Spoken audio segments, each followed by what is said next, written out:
to Keqing, this is what we should say. Excuse me, do you sell the moon here?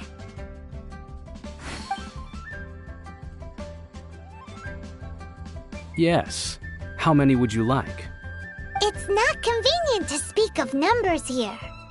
Ah, well said. Please, use this to ascend to the chamber. Yes, speaking of which, are you two the guests that Lady Ningguang has arranged to meet with today? Yep. And yet the code they used was not the one for guests, but for the Yuheng. What's going on here?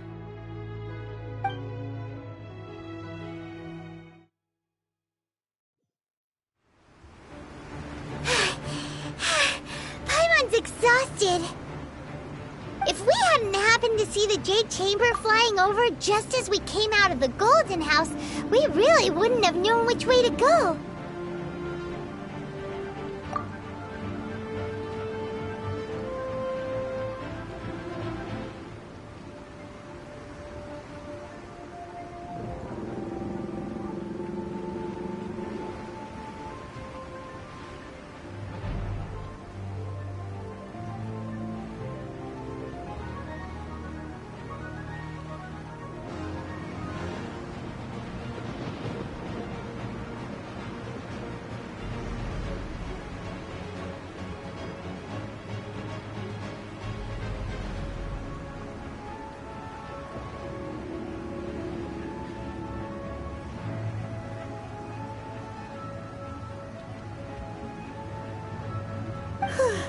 Do we make it in time?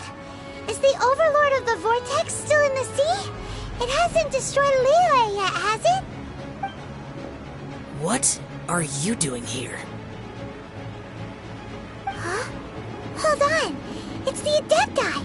What are you doing on the Jade Chamber? Paimon thought you were arguing with the Qixing. Is the fighting over?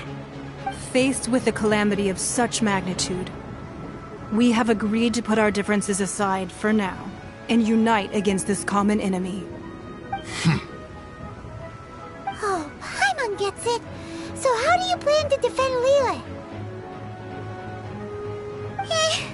Just seeing this Overlord of the Vortex guy puts a pit in Paimon's tummy, even from all the way out here. It's not just you. We've got new Millilith recruits who can't even stand at attention without shaking.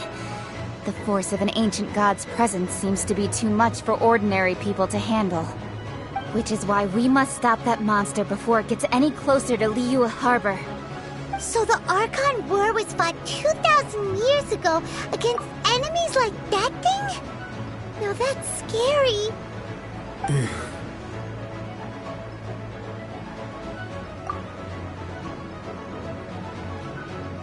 So will the power of the Qixing, Millilith, and Adepti gathered here be enough to stop that god?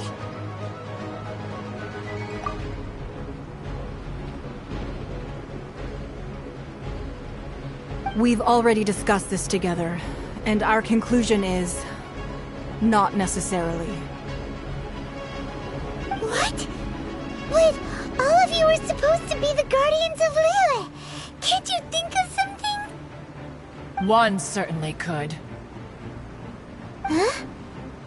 The Qixing did once research the matter of the Guizhong Ballista when it piqued their fancy.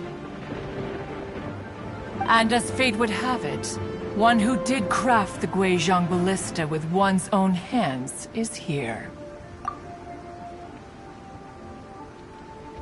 For what could you mortals ever learn of Adepti mechanisms?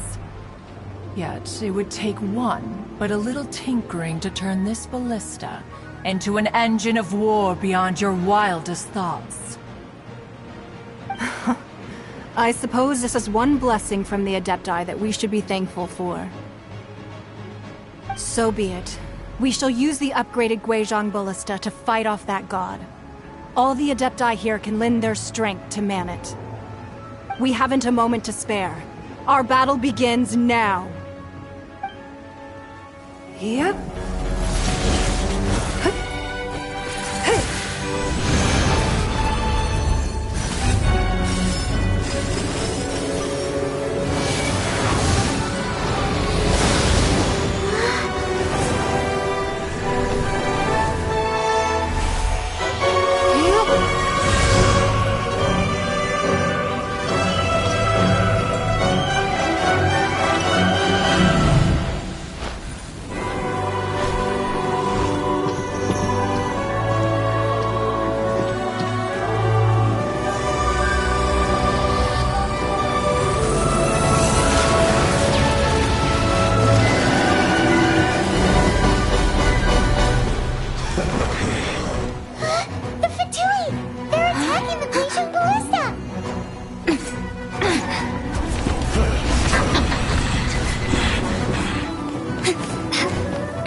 3 Adepti are manning the Guizhong Ballista.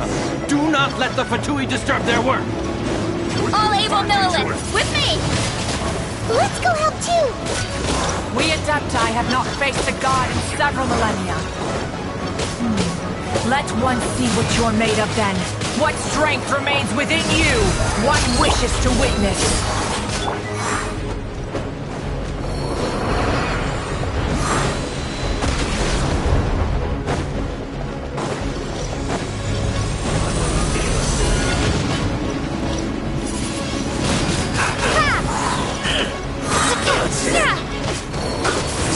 Detoxify heat!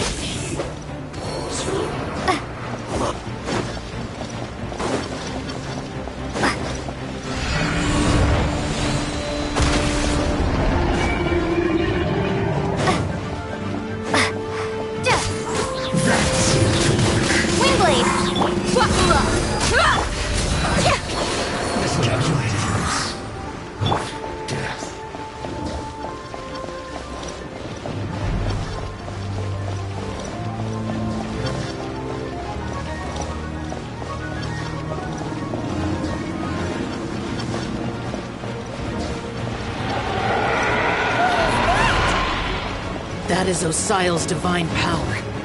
I am very familiar with it. Be careful not to get hit. Let the show be... The Fatui! Their attacks are unrelenting! Snezhnai's diplomats will answer for this afterward. Every last one.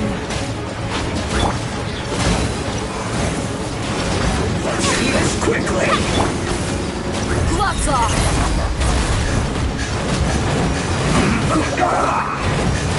The ancient gods attacking again! There are so many Fatui too! We can't Were you about to say we can't hold them, children?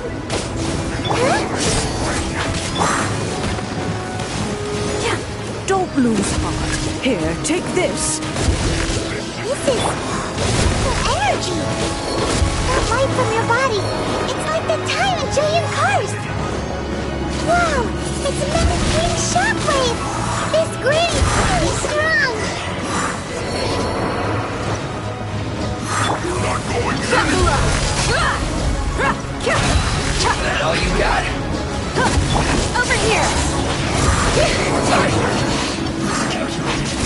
Time to break it!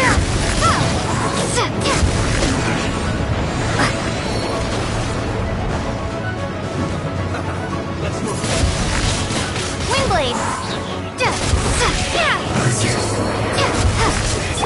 Look alive! The blood of the Chelian, I guard you against evil! Cast your fear of injury by the wayside, then fight with all your might! I too did this during the Archon War! So this is what Ganyu's like in a fight! My name means swiftness. Take my power and run as I do. We're going too fast!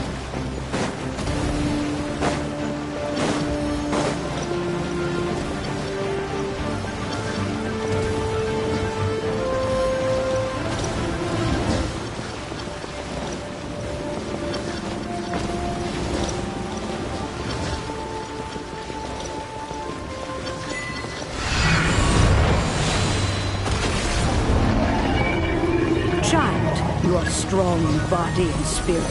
Perhaps you can withstand 3 forms of adeptal energy at once. This will hurt a little. Please Once you've adapted, try to use them in battle.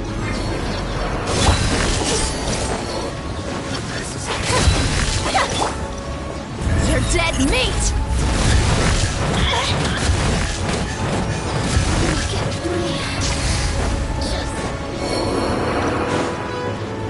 We're not going anywhere! Look alive!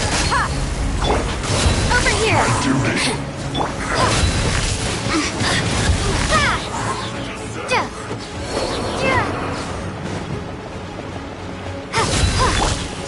Flash frost!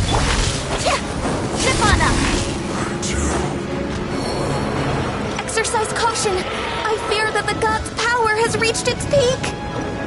In other words, if we hold here, there's nothing worse to come.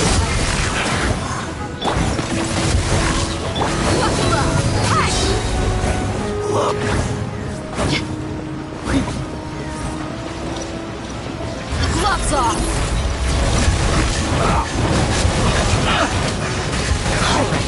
Playtime's over. I'll protect us.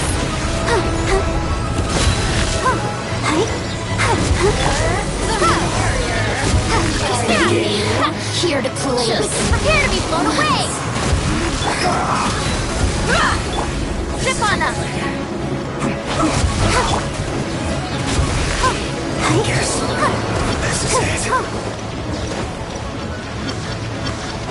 Ready, steady, go!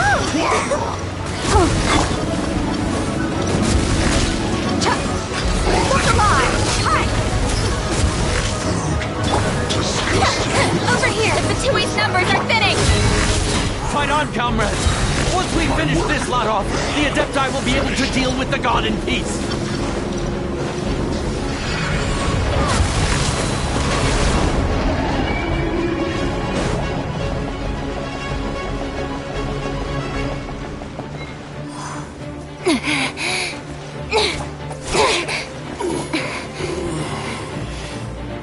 The interlopers are no more. Now we may commit ourselves fully.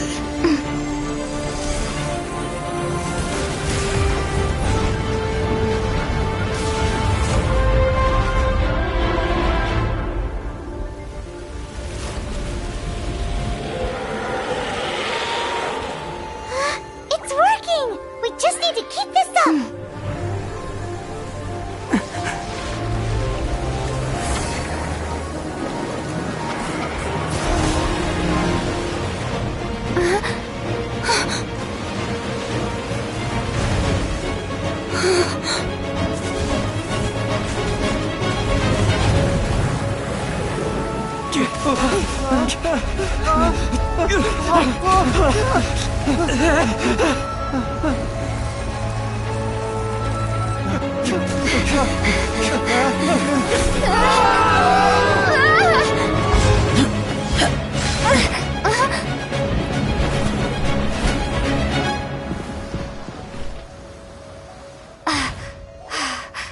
Be careful now. The Guizhong Ballista is destroyed. Without its covering fire, retaliation shall be difficult. But the Jade Chamber is our last line of defense. We can't give another inch, no matter what. I have another idea. What do you mean, Lady Ningguang? I'll sacrifice the Jade Chamber. What is the meaning of this? I understand. Traveler, lend me a hand. Farewell, old friend. Goodbye for now. Let us meet again in the future.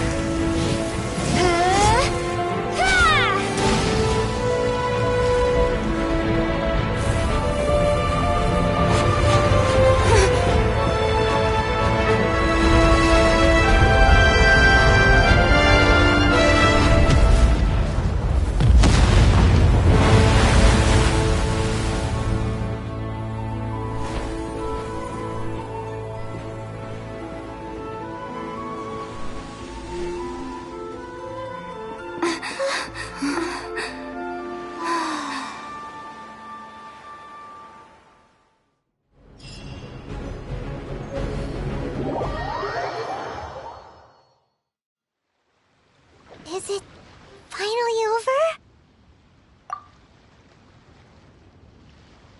The ominous aura of that monster has indeed begun to fade. The effects of the Sigil of Permission last but a short time. It will be some time before the Overlord of the Vortex can make any waves again. We are indebted to you for your assistance.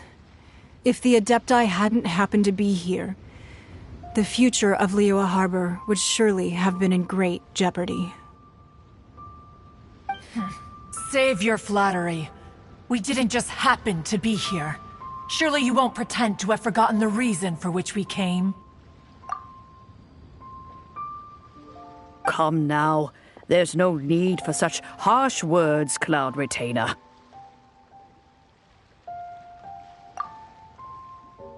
I've heard that when Ningguang began learning to do business, she had already started setting aside part of her then limited income in preparation for building the Jade Chamber. At first, it was only the size of a small room, but with continued expansion, it has become the palace that lies before you now. It is a testament to Ningguang's entire life, both as a businesswoman and as the backbone of the Liu Qixing.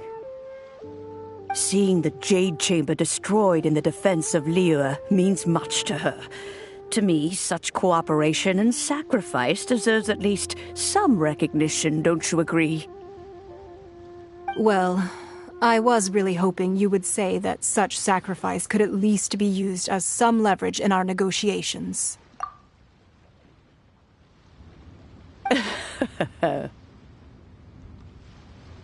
Thank you all for hearing me out. We know very well why the Adepti came here today. But please forgive us. We cannot yield to your wishes. Oh? 3,700 years. According to our records, the Adepti signed a contract with Rex Lapis to protect Liu 3,700 years ago. Even to this very day, Liu and its lands have stood the test of time, immovable as stone, just as it was thousands of years before. This is truly no small feat. But that does not mean that the Liu of today is the same city as it was all those years ago.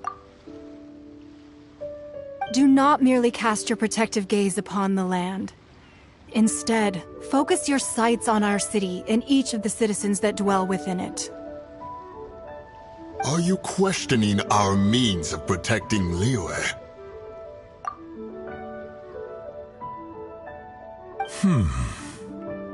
I mean no offense. I simply hope that our Adepti forebears would see Liu in a new light. Forebears, you say? One doubts you would be fit to be part of such a lineage.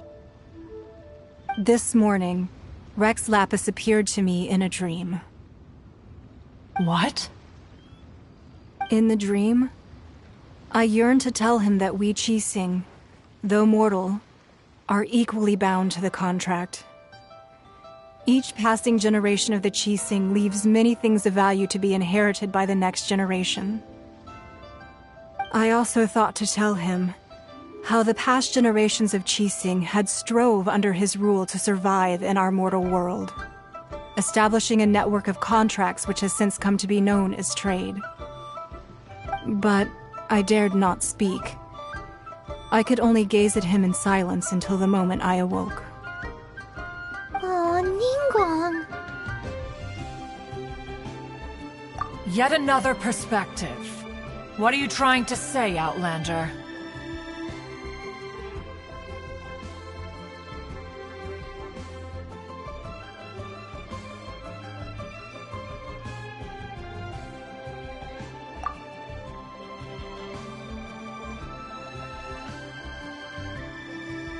Right! That's something that happened in Mondstadt. It's a story about the Four Winds and the people of the Animal Archon. The Animal Archon sought to quell the strife between the two sides, because he believed that such conflict would only scar the hearts of both, and that nothing good would come of it.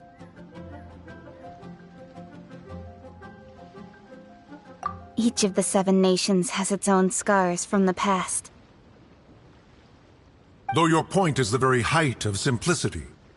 As Adepti, we've become a laughingstock, to be chastised thus by an outlander who has lent us such succor.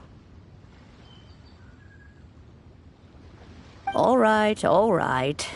Didn't Ningguang suggest that we should focus on the city and each of its citizens? I know I already have, so why not see for yourselves? I apologize for appearing in full armor.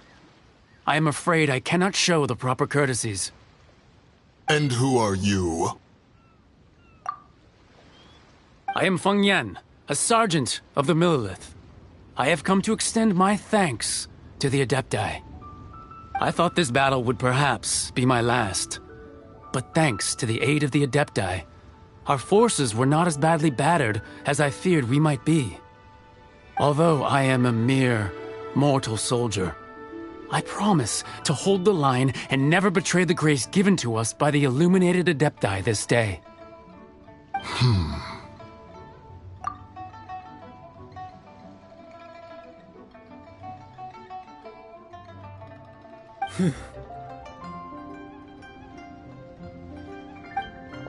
Huh? Why does everyone look so down? Didn't we just beat that big monster? Weren't you frightened, dear? It was quite the predicament. I wasn't afraid. All the strong Millelith guards were there, and those powerful heroes with their visions were there. Everyone was there. When danger is near, everyone always protects me.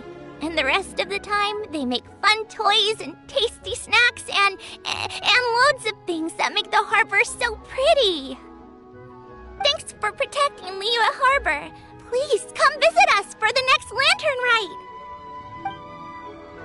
Unfortunately, we wouldn't be able to participate. Huh? Because we are Adepti. Oh, okay.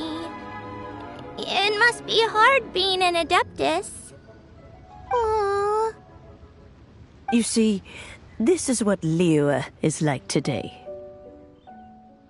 The country of contracts is grateful to the Adepti for their protection, but it is no longer necessary for the city to rely on the Adepti's power to solve every little niggling matter. Although their blood is weak, there is still strength to be found in those we call mortals. The time of contracts between gods and Liyue has long since passed. Now is the time of contracts between Liyue and its people. Seeing the port around us now, it is hard not to feel a bit out of place. Wouldn't you say so, Cloud Retainer? Your line of inquiry is askew. One did not spearhead this expedition to Liyue Harbor. Seems like the Adepti have had a change of heart.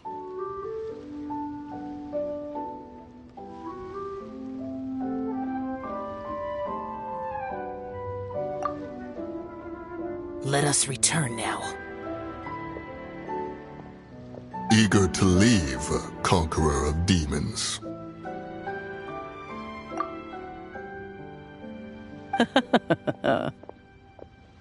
Yes, one understands what the Conqueror of Demons means. The city of Liyue has changed much after our long separation. One fears that by the time one finally grasps the new contracts of Liyue, you humans would have once again changed the place beyond recognition. Fair enough. Away we shall, and return whence we came.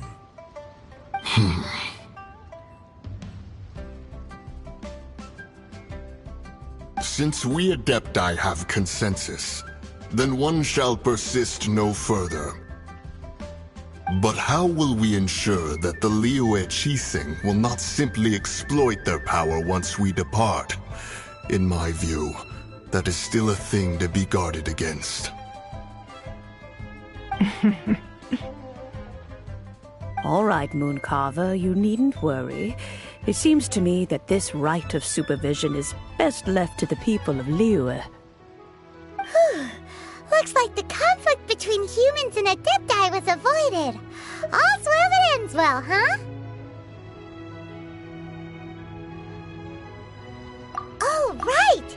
It's nice that we've got peace and all, but we're forgetting one thing. Child wanted to unleash the god so he could lure Rex Lapis out. But we were able to handle the Overlord of the Vortex on our own, so Rex Lapis never showed up. Oh, and speaking of that, don't we still need to get to the bottom of that Archon's death, too?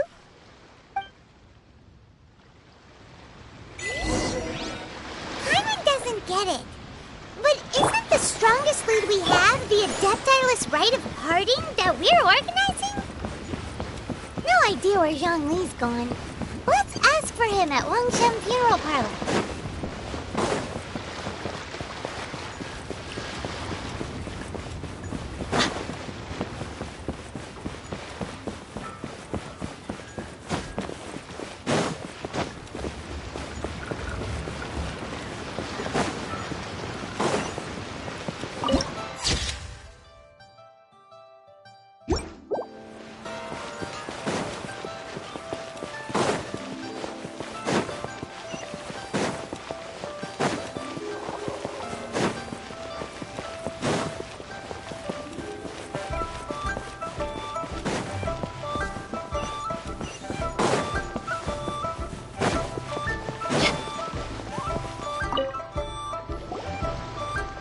Is there anything I can do for you two? I'm afraid that Wangsheng Funeral Parlor isn't in the best state to receive guests. We've come to see Zhongli. Could you please tell him we're here? Unfortunately, Zhongli isn't here at the moment. It seems he went to Northland Bank. Doesn't the Northland Bank belong to the Fatui? Last time we saw Zhongli was before we went to the Golden House. Do you think he doesn't know about the attack on Liyue? Visiting the Fatui at a time like this could only mean more trouble. We had better go and make sure that everything is okay.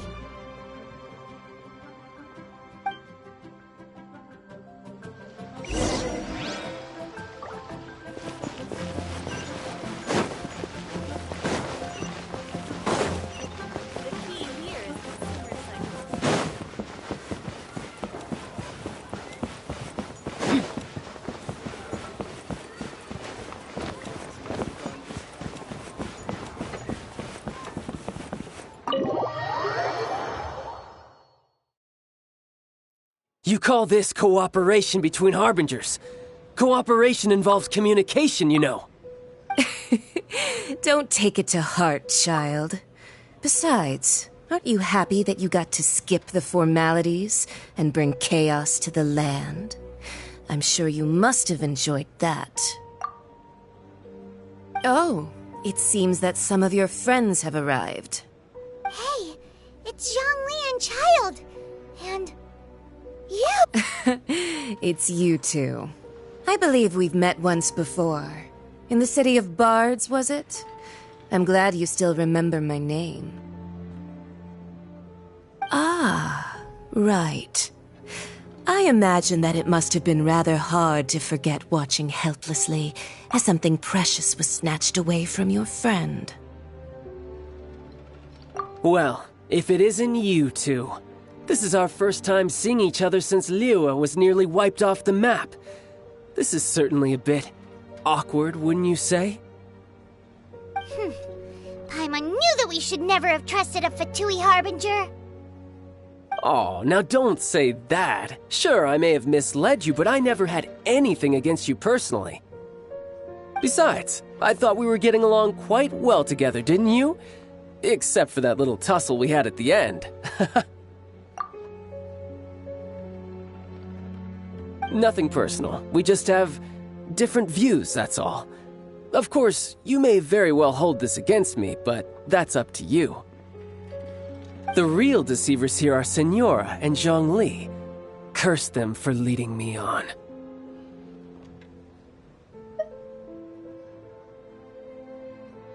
So actually, I think... Stop wasting time, child. There'll be plenty of time to chat once I'm through here. You remember the agreement, Morax. Now, if you would be so kind. The Gnosis, please. What in the world are you talking about? The contract is fulfilled. That which thou seeketh is now bestowed unto thee. For my promise is solid as stone.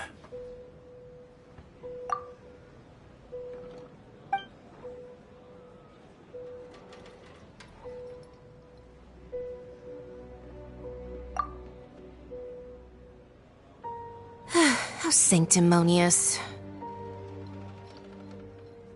What? So you're the Lord of Chio? No, wait! That's an exciting twist and all, but why give the Gnosis to the Fatui? I do not give it for free. I give it as agreed upon in the contract, for it is a matter solely between the Tsaritsa and I.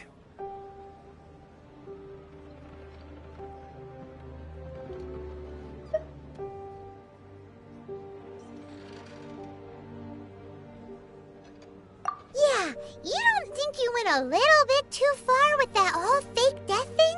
Everyone was preparing the ceremony for you, and splat! This big dragon falls out of the sky, and all of Lyra goes into an uproar. Talk about a disaster. Gathering all the forces that had been bubbling behind the scenes, and then stirring them together in a pot that was bound to boil over. That's what he wanted to see, am I right? Wait, what? Perhaps it's best that I explain. As you know, I've dwelt upon this world for more than 6,000 years. It is now 3,700 years ago that I founded Liyue together with the Adepti. Even boulders that can withstand whirlpools will erode with the passing of time. I kept convincing myself that cracks had not begun to form, and that the end of my time had not yet come.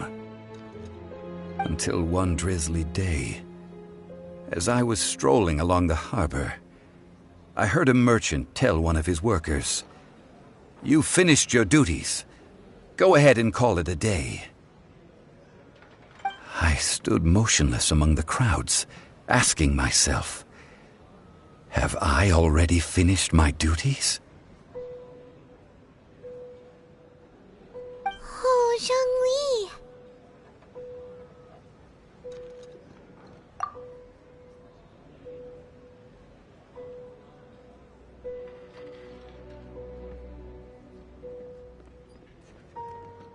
But as I began to consider relinquishing my divine role, I soon discovered that many reasons still remained to not hastily depart. Was Liyue, the city I had dwelt in for so long, already prepared to enter its next age? I decided that a test was needed in order to reveal the answer. So I feigned my own death, and gathered the cast of Child, the Adepti, and the Liyue Qixing to play their roles together on the stage that was Liyue.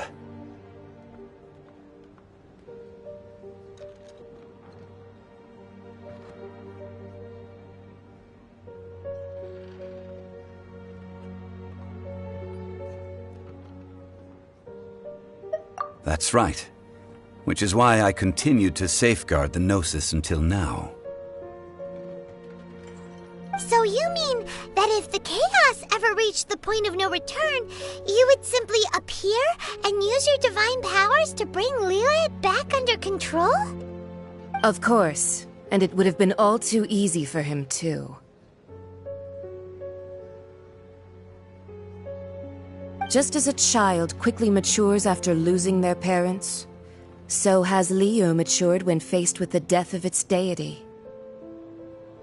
In the end, the resolution to all that has transpired was even more satisfactory than I could have hoped for. Take the Adepti, for instance. Owing to their years of seclusion, they were the least informed. Yet when faced with a crisis, they commendably showed the greatest amount of restraint possible. Not only did they manage to cooperate with the Qixing, but in the end, they even made efforts to understand the hearts of the people. Credit is also due to Signora, the emissary dispatched by the Cryo-Archon to fulfill our contract. At my request, she kept everything she knew in strict confidence. This despite the eavesdropping ears of her colleague, Child. This meant I could remain as Zhongli, even having the chance to fulfill the age-old traditions of Liyue in this mortal form. Thank you for joining me on this journey, Traveler. All of these things turned out as I had planned. There is only one thing that I had not anticipated, and that was the conduct of the Liyue Qixing. I had expected them to do no more than the Adepti, to come to the defense of Liyue. But when all was said and done, they seized the opportunity to supplant Liyue's divine protectors, and used the subsequent power vacuum left by my death to quickly gain complete control of Liyue. Huh? That doesn't sound good at all! On the contrary, I think it is excellent. I had always feared that it was too soon for them to take over from me. And it was also that which I longed for the most. As such, this is the best parting gift anyone could have given this god of old. Hey, what about me? Doesn't anyone feel the least bit of remorse for deceiving me? You've practically kept me in the dark! I think that thanks would be more appropriate. You certainly played no small part in all of this, wreaking havoc and turning the city upside down. The Lord of Geo ought to thank you for your performance, if anything. If you hadn't created the pressure of a battle between mortals, Adepti, and a god, the lump of coal resting in the hands of the Geo Archon, Liyue, would never have been able to become a dazzling diamond of a city. Huh? Just whose side are you on, mocking me like that? Are you itching for a fight?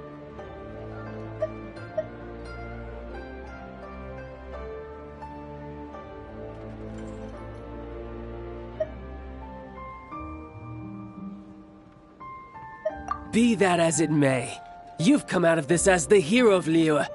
I, on the other hand, will be forever prescribed as a disturber of the peace, no? Well then, with the Gnosis in my possession, I have no use for such idle chatter. We should return to Zapoljarny Palace and seek an audience with Her Majesty, the Tsaritsa. Come, child. Fine. I'll meet you there later. I'm not sharing a boat with the likes of you. Do as you wish.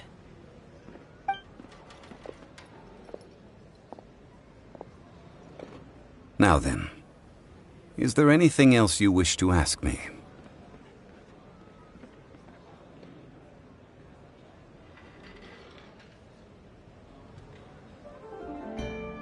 Right! As Zhongli always told us, a good trade is a fair trade. Paimon has no idea what could be a good trade for a Gnosis. Realistically speaking, there is no such thing. Huh? However, I am the god of contracts. For thousands of years, I have made countless contracts.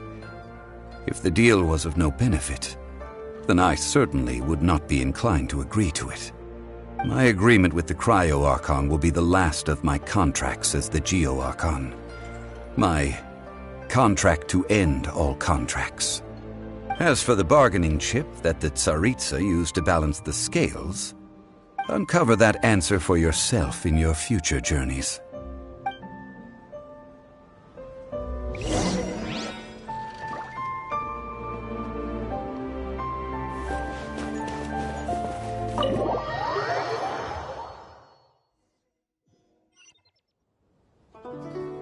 Today's the day of the rite of parting. Although the star of the show is fake, we spent so much time trying to organize it, it would be a real shame not to go there now.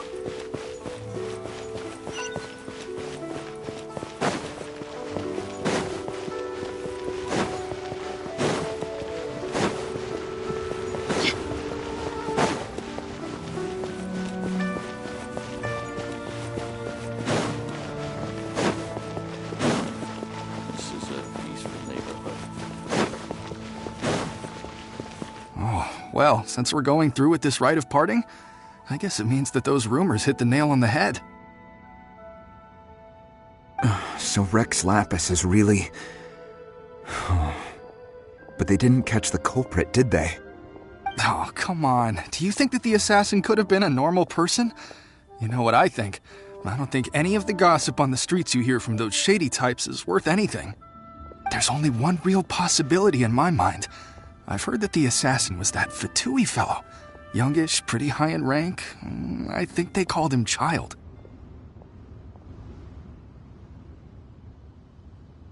The Fatui? They certainly are very suspicious. Who knows what those greedy, crooked folks... Shh! Lower your voice. If the Fatui catch you in their sights, Rex Lapis won't be around to protect you this time.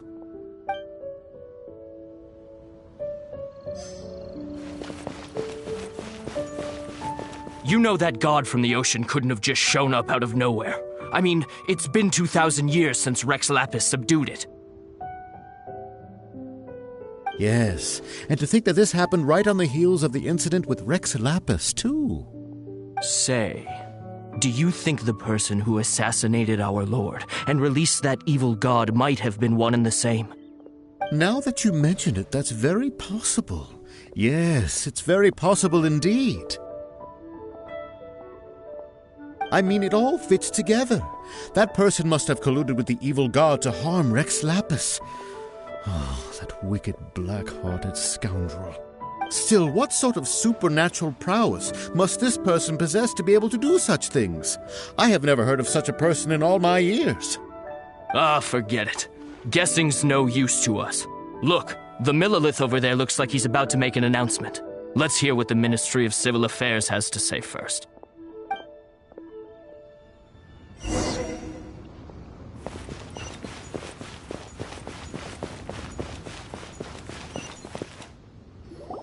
Hear ye all, the Qixing's words. Though a dragon soars ageless as the mountains, it too must return to dust. This is common knowledge. Gods and Adepti live glorious lives, but both light and shadow have their season. So too must they face divinely appointed trials. Rumors and hearsay abound on the streets that Rex Lapis was murdered. Now, let the truth be revealed. Having been thwarted in his trial, Rex Lapis's soul has recouped the celestial heights. He beseeches the people of Liyue to grieve not and to let not their hearts be saddened. Nor are they to believe street-born rumors or indulge in baseless speculation.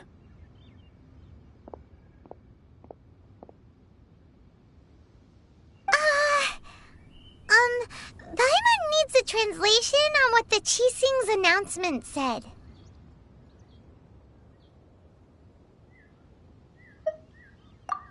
So that's how they're spinning it.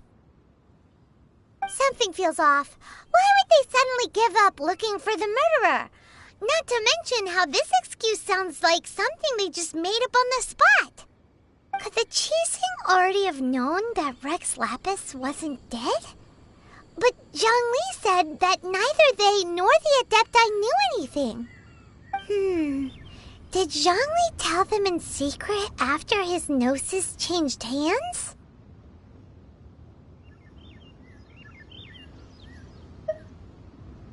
Exactly, right? Ooh, seems like the rite of parting has been going on for a while now. Let's go have a look.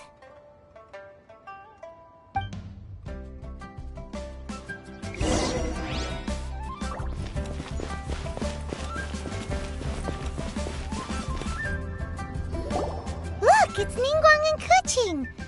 Are they saying something? Are their speeches over? As said previously, Rex Lapis's soul returning to the heavens is the end of the contract.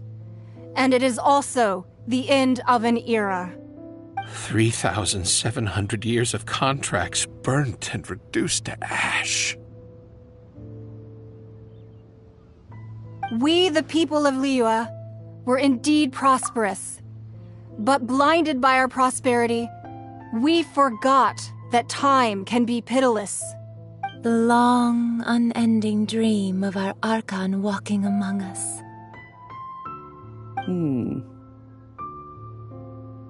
Now that we have awoken from our dream, we must learn to say farewell. Will you stand with us as we re-establish our contracts? as we build a new age of prosperity. So concludes the words of Her Eminence the Tianquan. Does Her Eminence the Yuheng have anything to add?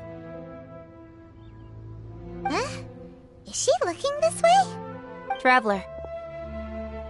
Yikes! She really is looking our way! Is that the traveler who they say defeated the ancient god? So young. The Liyue Qixing always repay their debts. And as you have heard, our eyes see far and our reach is long. Name your price. You deserve that much. Whoa!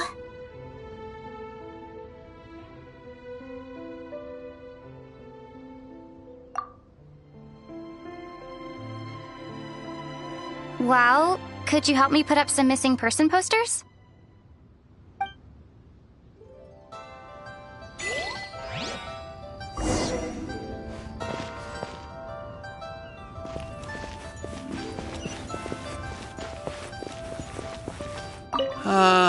Rex Lapis. Rex Lapis. Now that I think about it, if everyone's of the same mind as me, perhaps mementos for Rex Lapis might be the best short-term business opportunity.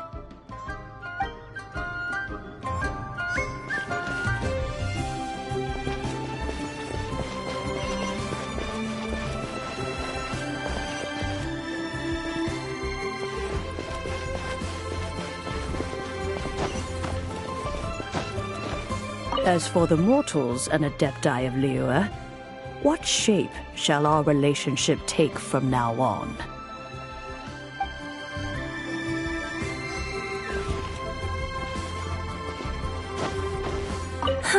And to think I'd put my best perfume on before coming here, thinking you'd like it. But it seems as if those perfumes really were meant to be offered to Rex Lapis. Well, that's fine. Suffer no rivals in love, they say. And that's 3 gone in 1 stroke.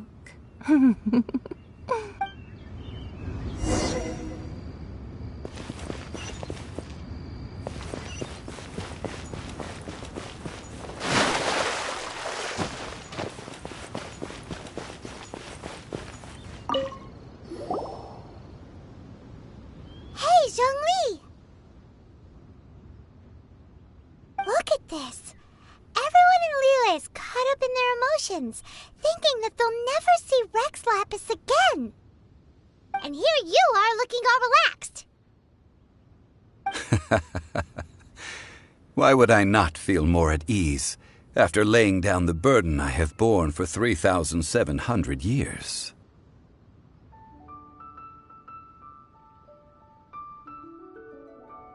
Right. If the two of you can spare the time, I should treat you to a meal at the Xinyue kiosk. Ha! That sounds like big talk, Zhongli. Paimon might have believed you if you were treating us to some third-round knockout, but you'd have to pay out your nose just to stand inside Xinyue kiosk. Are you sure you can afford it? You're right. I do like the Mora.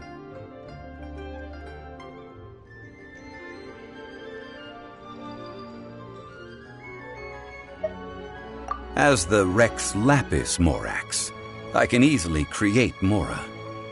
But since I have chosen to walk this earth as the mortal Zhongli, I should abide by the same rules that mortals do.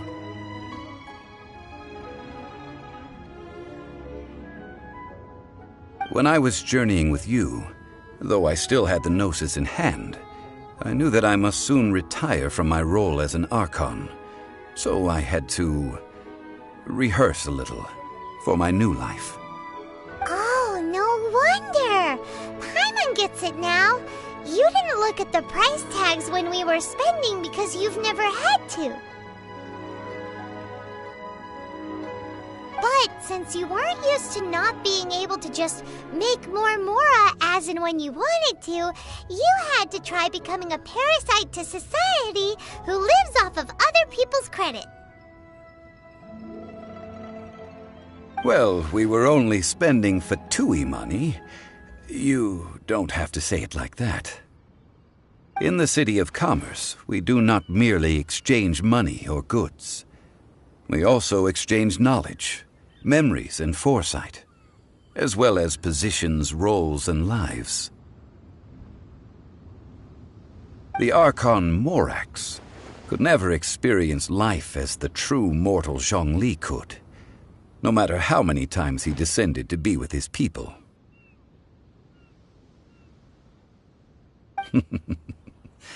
I must thank you for that. I will treasure the memories that I made as Zhongli, traveling the streets of Liyue with you. That is true. But there is no journey that does not end. No meetings without partings. Paimon thinks that we should make a move and continue our search for the Seven. I fear that continuing your journey may be difficult. The nation that neighbors Liyue by sea, Inazuma, is presently closed. The Electro-Archon Ball. And just as the people of Liyue preferred to call me Rex Lapis, she too goes by another name among locals in Inazuma. Paimon thinks we've heard that one before. Raiden? That is the case. And since Raiden is also the Shogun of Inazuma, people call her the Raiden Shogun. That said, though people at the wharf were saying that the situation in Inazuma is very tense, Paimon doesn't remember that always being the case. It wasn't that bad last year. Zhongli, since you're Rex Lapis, shouldn't you know something about what's happening there? Just how did Inazuma become a closed nation? It's because of visions. Visions? When faced with circumstances beyond their control, humans often bemoan their lack of power. But if a person shows true strength of will at a desperate and fateful moment in their life, the gods will look upon them with favor. This is what visions are. Magical foci bestowed upon those who have been acknowledged by the gods. That's how people in Teyvat see it. But starting from last year, the Raiden Shogun began promulgating the Vision Hunt Decree.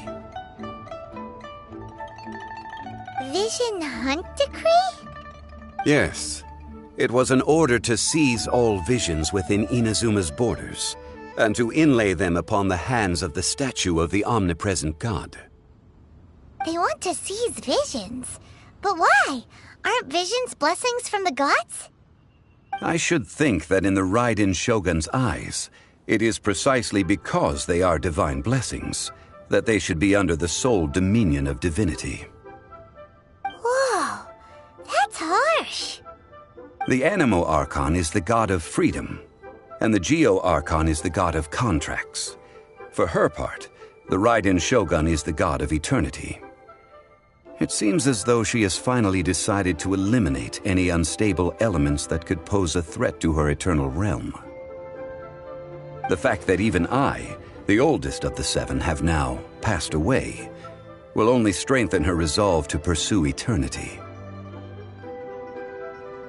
Knowing her, she must have again quoted that adage she is most fond of when proclaiming that decree to her people. 7 ideals for 7 gods, and of these, eternity is nearest unto the heavenly principles. All right then. Was there anything else you wish to know?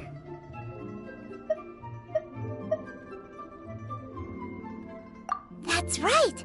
Zhongli, now that you don't have your gnosis, what's going to happen to all the Mora in Teyvat? Since Morax is dead, are they all just gonna disappear? Also, isn't the Golden chaos the only mint in the entire continent? Will it even continue to work? The Mora present now will not vanish. But the Golden House will indeed have to cease operations for a lengthy period of time, since creating Mora requires the use of the Geo-Archon's power. This is terrible! We're all about to run out of Mora! The world is coming to an end! Yes, this is indeed a major issue from a financial standpoint. Well, I suppose we'll just leave such troublesome matters to the Liyue Qixing to debate. Then, did you at least set some private funds aside for yourself? Oh, a private fund. This does seem like a good, logical, common-sense idea. It's a shame. What's a shame? It's a shame that I didn't think of it at the time. All right, then. Was there anything else you wished to know?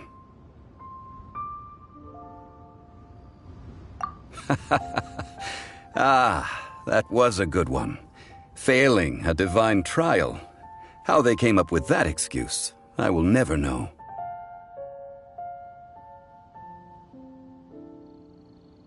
That said, the reason why the Qixing were so eager to resolve the incident and stop pursuing the culprit was indeed because they received news in secret that Rex Lapis was not dead. I hinted as much to the Adepti as well. How did I accomplish that, you ask? Have you ever heard of this particularly convenient Adepti art known as gifting dreams and visions? All right, then. Was there anything else you wish to know? Well, then. I suppose you'll have to find a way to get inside this closed nation. Have...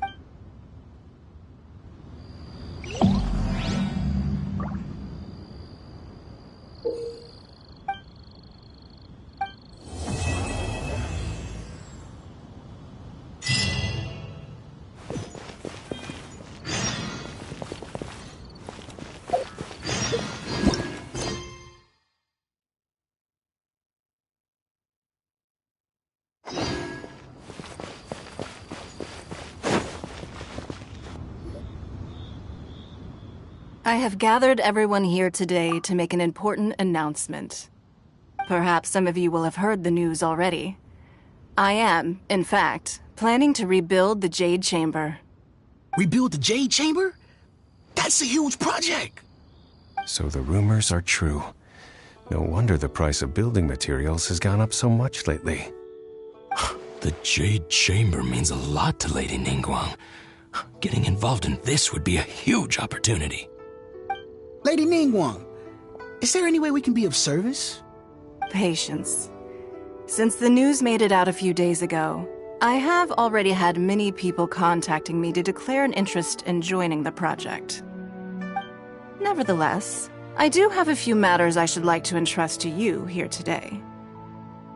The building site has been chosen, and most of the materials have been assembled. 3 key items are, however, still outstanding. They are as follows: Sunset Vermilionite, Wonder Cores, and Adepti Sigils.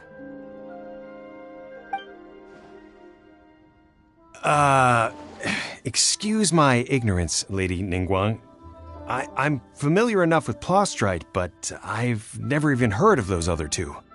Only sufficiently large pieces of Plostrite, or specifically, Vermilionite, may earn themselves the Sunset moniker. This stone is what allows the Jade Chamber to float. Wonder Cores, meanwhile, are the central components of the mechanical structure of the Jade Chamber. Adepti Sigils serve as a means of integrating the mechanical devices with Adepti art. They are as indispensable as the mechanical core itself.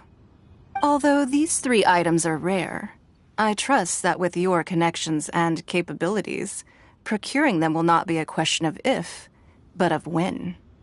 I take the saying, time is money, more seriously than most.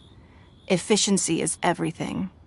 I will pay a generous price for the materials that you find, And in addition, the first 3 people who collect all the materials will have the opportunity to ask me a question.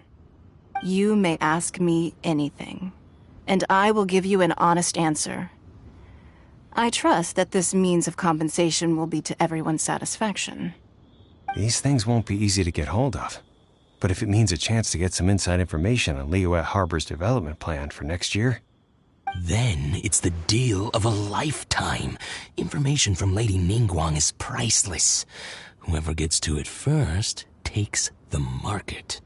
Haha, what a coincidence. I won't divulge too much, but I heard some murmurings about some plot strike just the other day. So excuse me all, but, I have some business to do.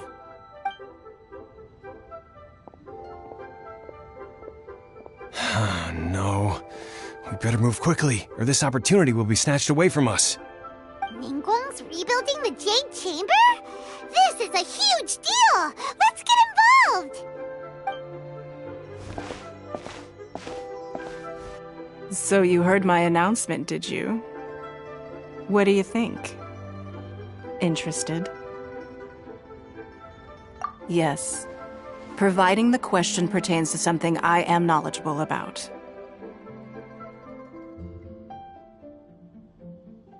Really? Ooh, then Parma will ask you about how to run a business! Then we'll never be short of Mora ever again. Of course. But how much information I share with you will depend on your performance. The construction of the Jade Chamber requires a great deal of space. The abandoned mine outside the Golden House has been selected as the building site. Once you have collected the materials, please take them there. I have other business to attend to now. Otherwise, I would gladly escort you to the site in person. When you do arrive, please seek out my secretary. Remember, this is a race against the clock. A rare opportunity presents itself to you. Do not let somebody else snatch it from your grasp. Ningguang seems super busy. Come on, we'd better get going. First, we gotta get out of Eugene Terrace. Huh? Look! It seems like there's something kind of fishy going on over there. Ma'am, you seem like an eminent and distinguished young lady to me. I can see that you're easily gonna win this procurement contest Lady Ningguang has set up. As it happens, we have some information about the materials that I really think might interest you. Come on, let's find somewhere a little more private, and we can get down to brass tacks. No, I don't need it. Don't be like that. Hey, come on, don't go! Why don't you stand there after her? Oh, right, yeah.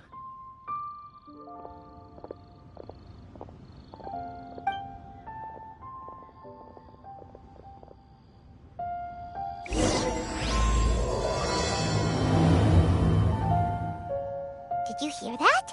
They said they had some useful information! Information's just what we need right now. Let's follow them and see what we can find out.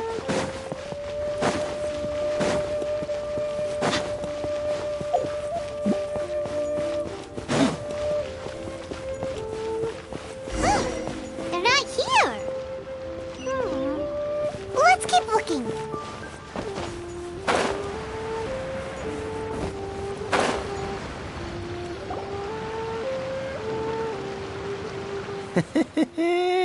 Well, will you look at that, ma'am? Nowhere left to run. Don't worry, we're not bad guys. You give us some Mora, we give you a little info. Everybody's a winner. Boss, I got a bad feeling about this. Look at her, the white hair, the energy she gives off. I'm telling you, there's something different about her. So what? She's loaded. How are we ever going to repay those gambling debts if we just let money walk away from us, huh? I've already told you. I don't need your information. If you still can't grasp that, I'm happy to repeat it in a way that won't be so easy to forget. Come on, ma'am. You seem like an intelligent lady. I shouldn't have to spell this out to you. It's not about whether you need the info or not, okay? It's about you taking out your money and handing it over and nobody getting hurt. I won't... No more excuses! Okay, I know you have money. I saw you. Yeah, I saw you. Strolling into Leo Lee Pavilion, ordering a table full of food, and only taking a few bites. Then Shinyue Kiosk, then Wanmin Restaurant.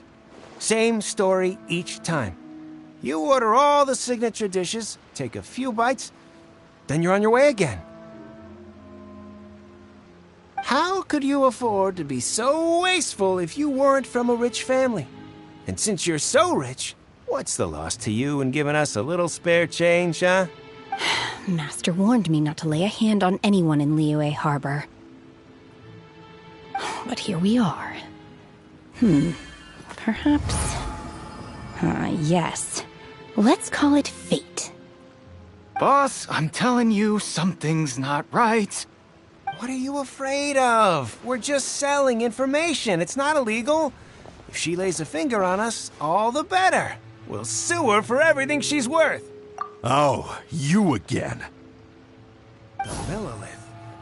What are the Millilith doing here? Did you do this? You ought to mind your own business. I swear! Silence! How dare you threaten innocent civilians? You're coming with us. No, don't be angry, sir. Please, let me explain.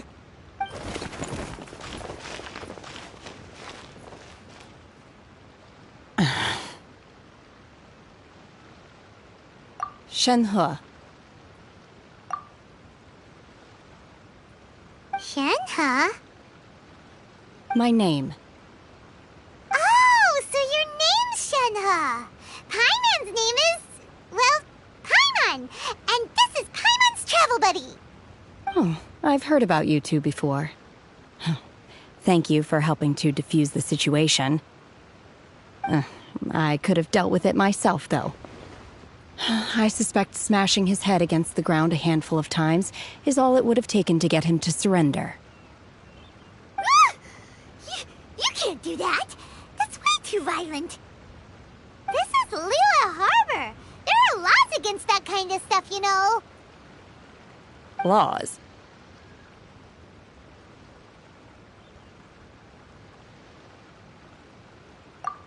No, apparently not. Really? So how exactly have you...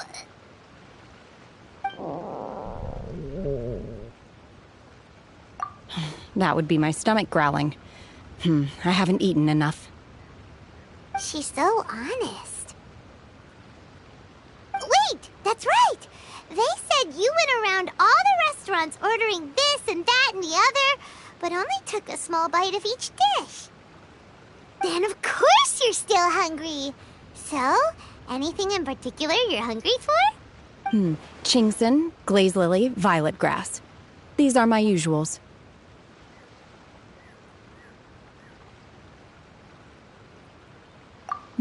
Medicinal herbs? Kinda hard to explain. Anyway, Boo Boo Pharmacy's not far away. Let's take Shenhe there for a big medicinal meal. After all, you can't work on an empty stomach.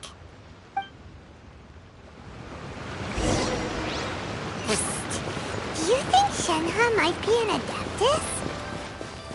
It seems like it's her first time in Liyue Harbor, and she doesn't seem to get how things work here. If she is an Adeptus, that would explain everything. Where does she fit in with the other Adepti, though? Paimon's super curious. Are you here to buy some herbs? I do hope you brought your prescription. Chingson, glaze lily, and violet grass, please. Half a pound of each. What kind of prescription is this? Sounds more like a lunch order. Oh, here you go. That's everything we have in stock. Thank you. She's really eating them!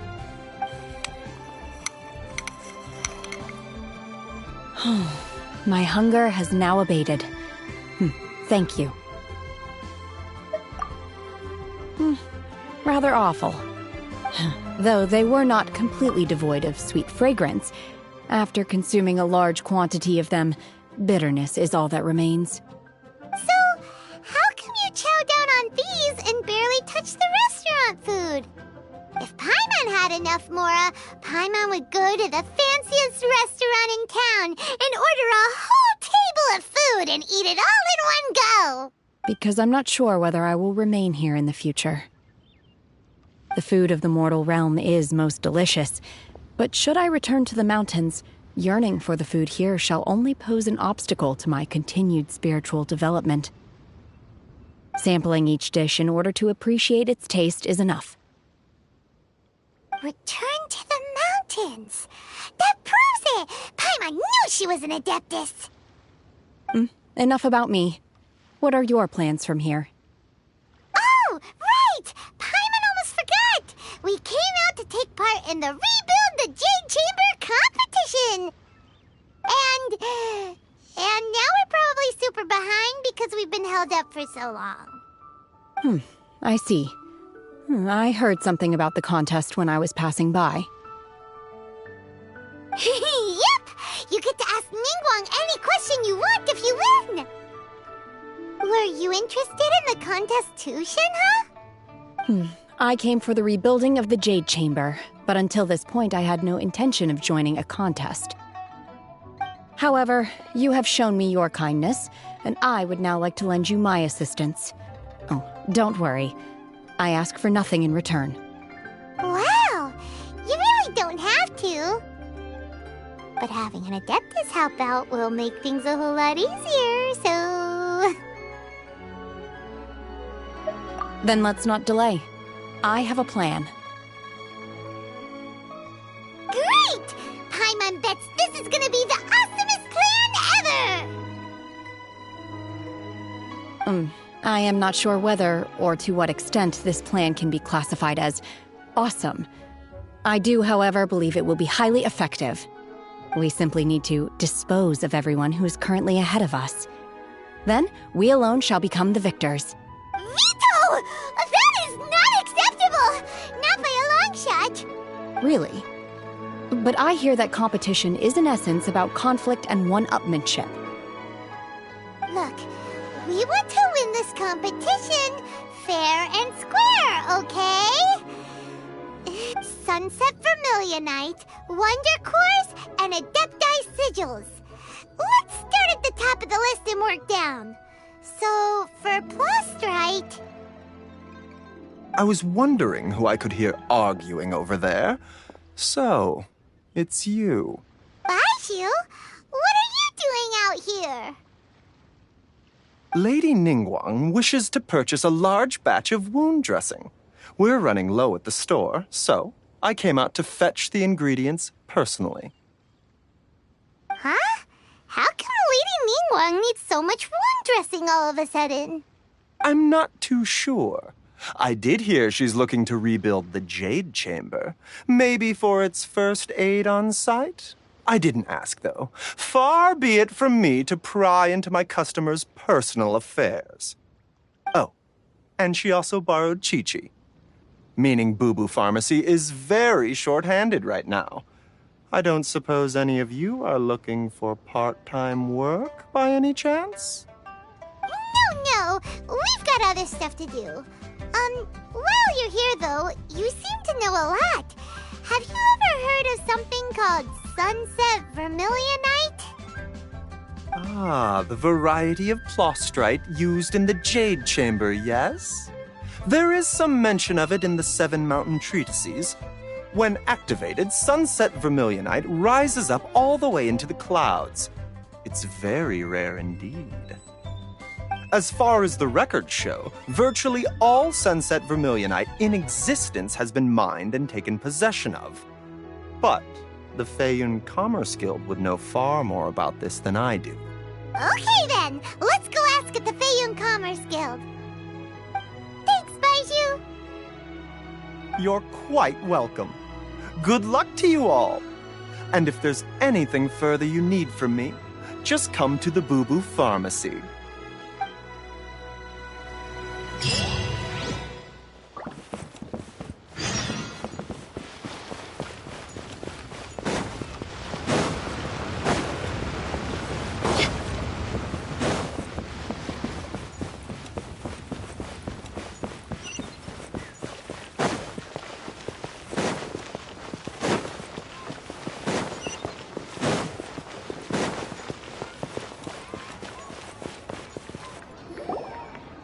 Master Xingqiu, thank goodness you're finally back. Oh? Why do I detect an urgency in your voice? The guild has had a whole string of strange orders in recently. Everyone's been completely caught off guard. Your father gave me specific instructions to ask you to stay and help out if I happen to see you. I see. Have someone sort the orders by type for now. I'll deal with them myself shortly. Oh, how wonderful. Thank you, Master. With you on the job, I can breathe a sigh of relief. Hey, Xingqiu! Glad you're here. We want to ask you for some information. Traveler, Paimon, please wait a moment. Shu, I need to entertain some guests. Please continue with your work for the time being, and we'll discuss the matter of the guild's orders in more detail later on. Understood, Master Xingqiu. Then I will leave you in peace.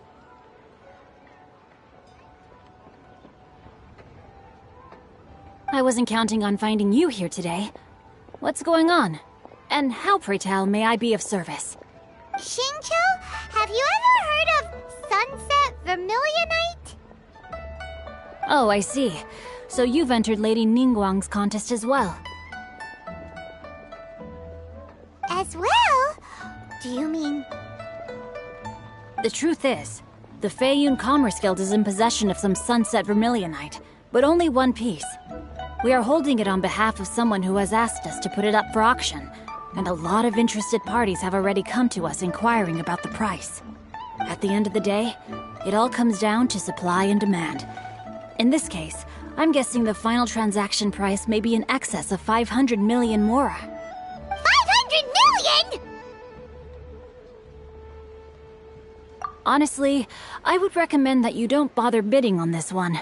The price is greatly inflated, and it's just not worth it. But without any Sunset Vermilionite... Don't panic. I don't suppose you ever heard of Sea Gazer? Who? Sea Gazer was once very close to Mountain Shaper, but if I am not mistaken, he has already passed away. Yes, precisely. I didn't know anyone else knew about him.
According to records of drifting clouds, Sea Gazer once built an abode to store his rarest and most exquisite treasures, among which was some Sunset Vermilionite.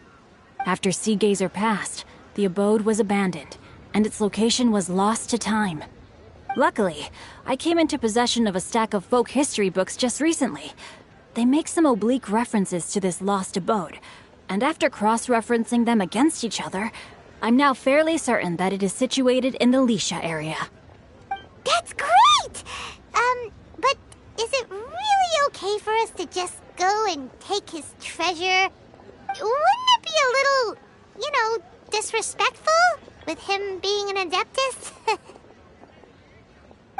You needn't worry. As far as I understand, Seagazer was very open-minded. Even while he was alive, he wouldn't have let something like this bother him.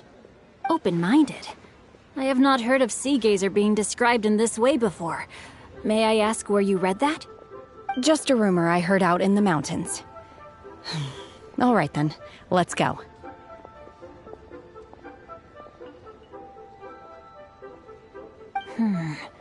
There's something about this young lady that reminds me of a good friend of mine. Oh, I almost forgot. Adepti abodes tend to have very ingenious designs, especially when it comes to their defense mechanisms. Plus, it's likely to be crawling with monsters after being abandoned for so long. So please, be very careful. Okay, we will be. Thanks, Xingqiu.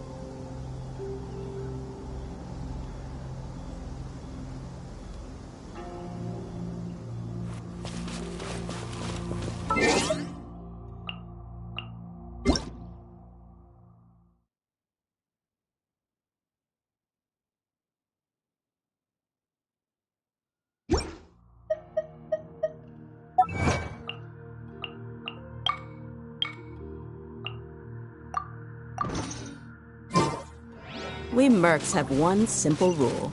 Whoever pays the most is your new boss.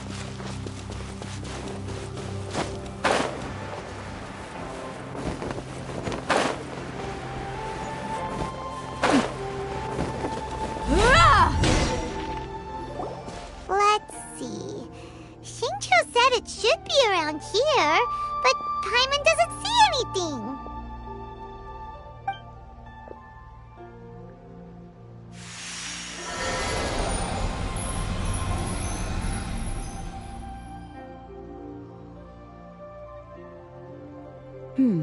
This place was hidden using a special Adepti art. But now that I have removed it, we can inspect the area more closely. Wow, that's amazing! Yep, let's take another look around. Hey, look! Is that a new Sealy over there?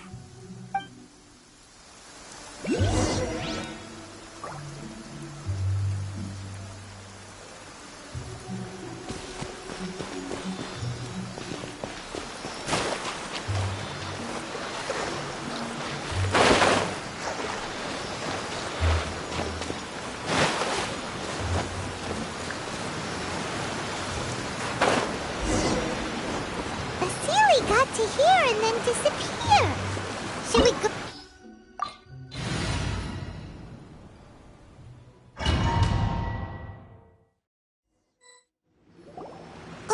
What?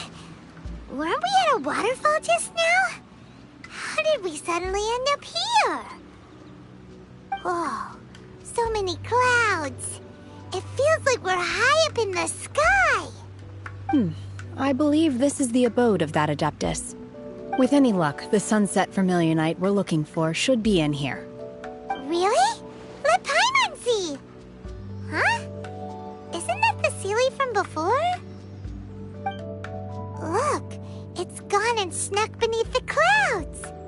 And now that Paimon takes a closer look, the rocks and trees here don't seem complete.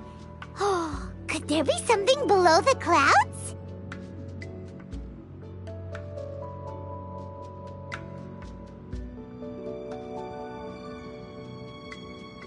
These are not real clouds.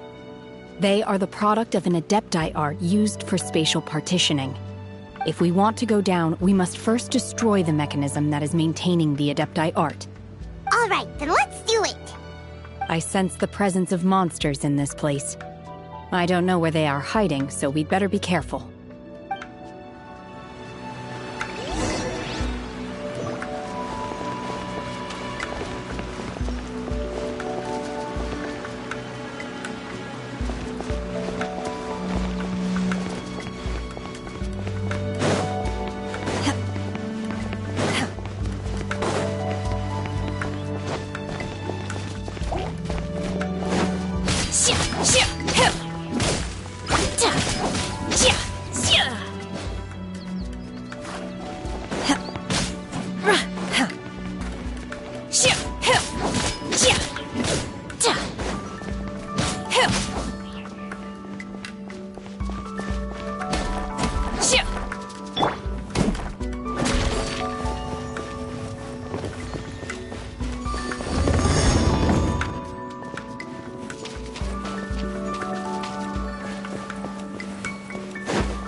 dead meat!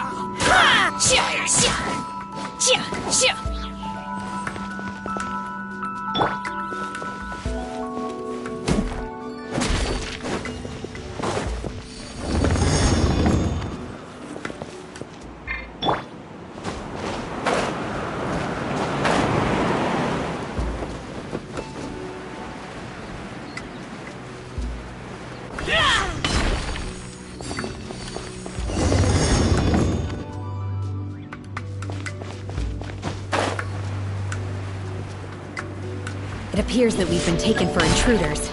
This time, why not allow me to take care of this?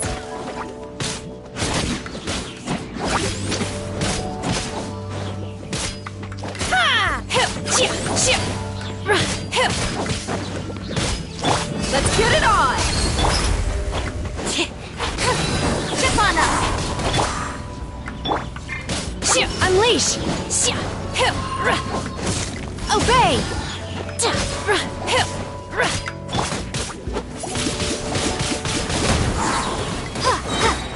Prepare to be blown away!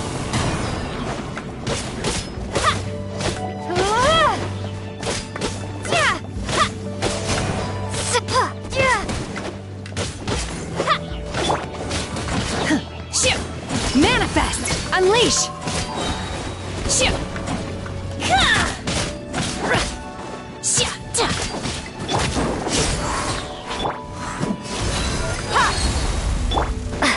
The core of the mechanism is exposed. Now's our chance.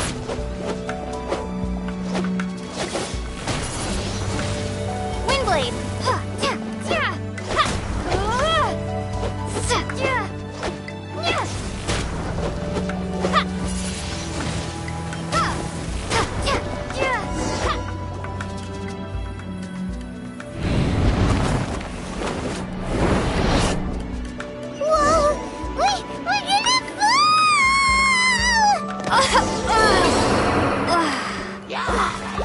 Is everyone okay? Look! Cecilia disappeared beneath the clouds again! It looks like we need to go further down. But before that, let's destroy the guard mechanisms on this level first. Cryo Incarnate! Manifest!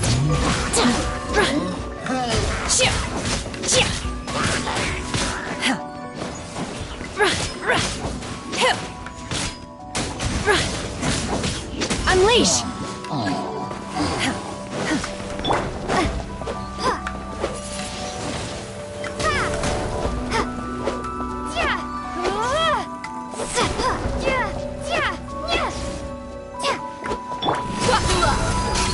You asked for it!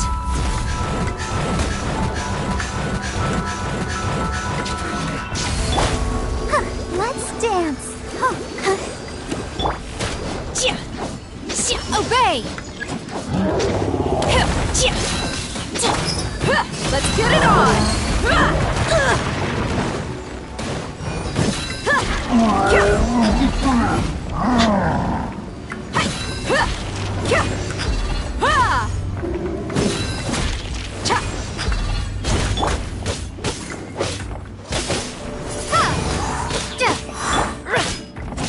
Manifest!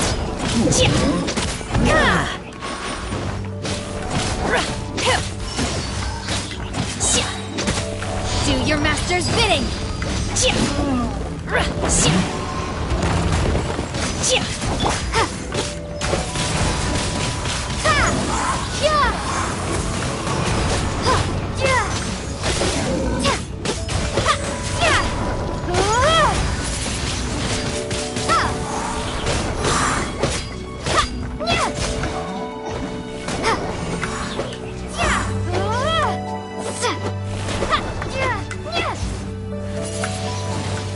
Windblade!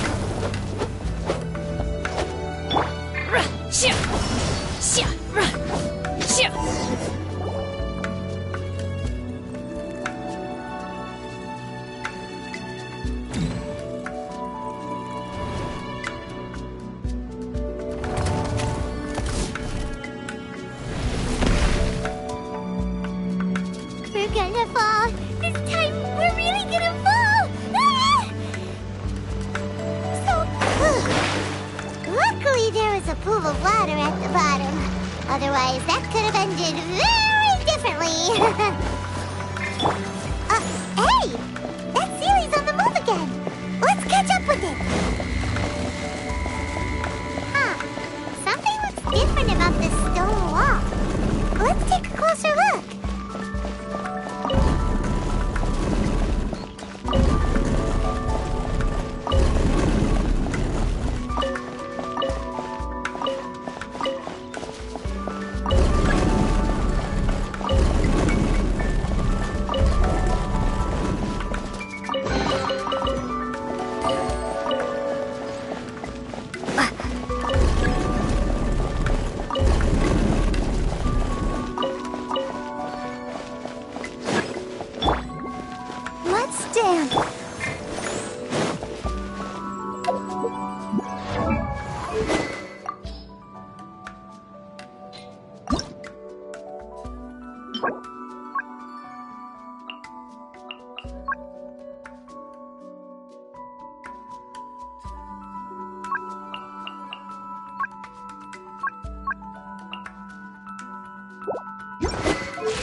Unleash! By ordinance divine!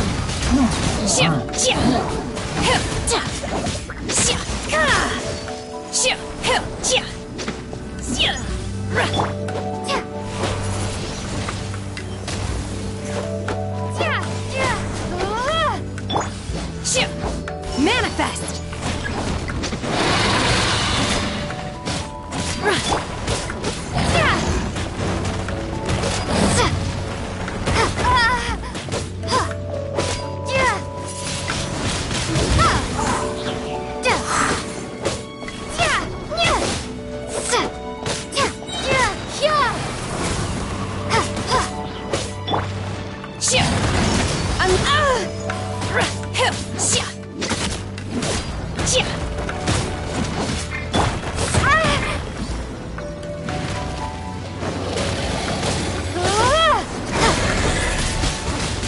Windblade! Let's get it on!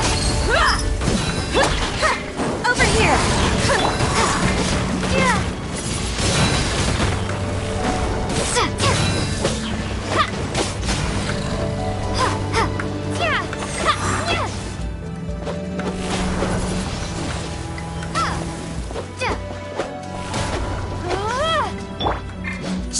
Obey! Unleash!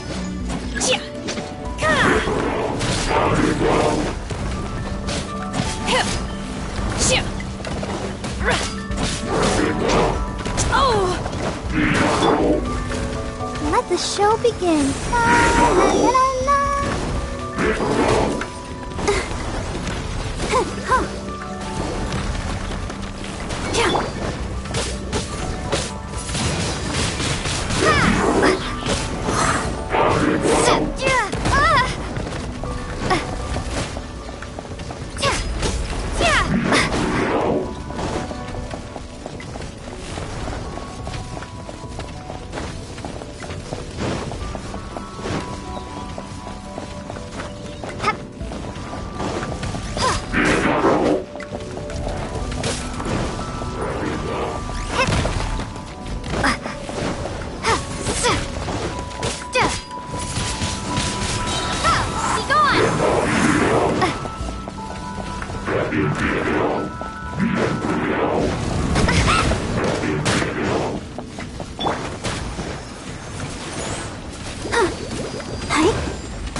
Gloves off!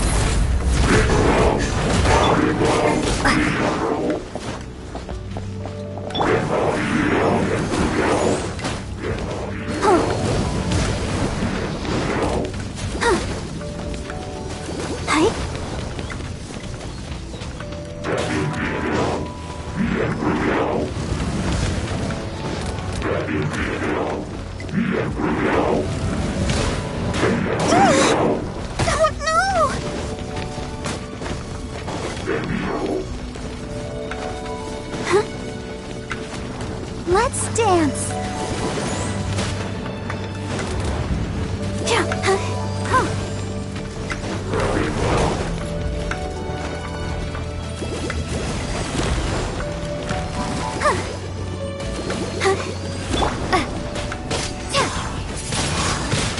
Windblade! Obey! Do your master's bidding! In your dreams!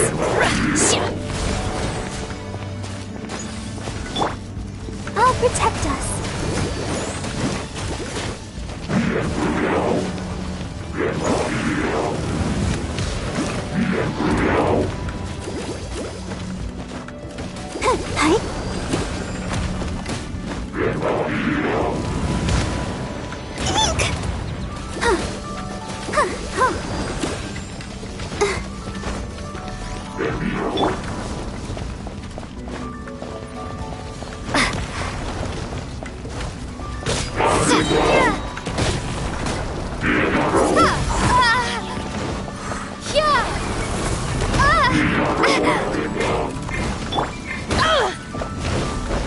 Manifest! Unleash! You will regret this! Let the show begin.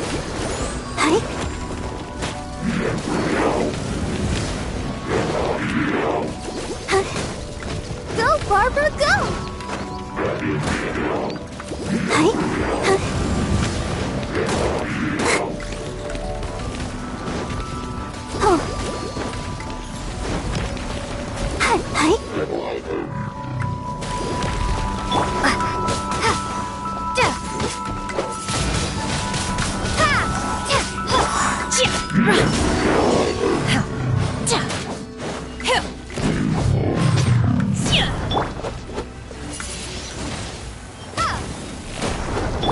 Look alive! Ha! Surprise! Let the magic be... Let's dance. Come on, we can do it. Manifest!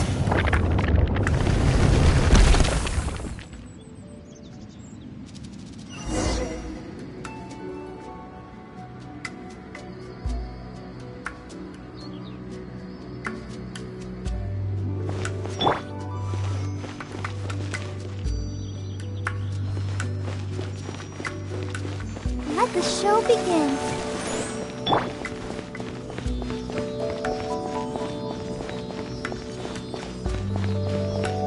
Look, over there! Could that be the Sunset Vermilionite?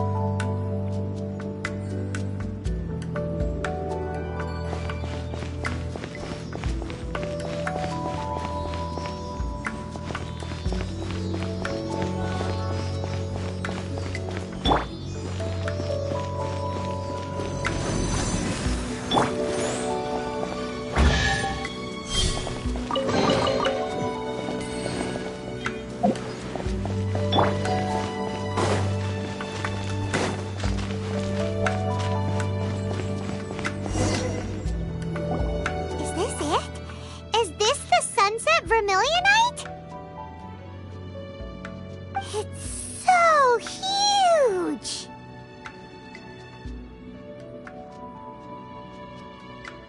That's true, but then again, why isn't it floating? Plaustrite doesn't float until it's activated. It may look different from most ordinary stones, but it weighs around the same amount. Only after being activated does Plaustrite reveal its true nature, breaking free from the shackles of the mortal realm and ascending up into the heavens. Wow, Shenhe. You seem to know everything about this. Only because my master is fond of chatting about these things. The moment she has some time to spare, she'll come straight for me and start telling story after story. I don't care for her stories most of the time. I certainly didn't expect them to ever come in handy like this. Hold on a sec. Paimon just realized something. If we activate it here, there's no way we'll be able to get it back to the site, right? Heck, we'll be dragged up into the sky too! But if we don't activate it, how else are we gonna lift it? This rock must weigh well over 1,000 pounds, surely! Don't worry. I can handle the weight quite easily. Are you sure? Be careful! Please don't worry. I'm well aware that a plaustrite sample this large must be highly valuable. I will be gentle with it and make sure it does not get damaged. My safety. That's right!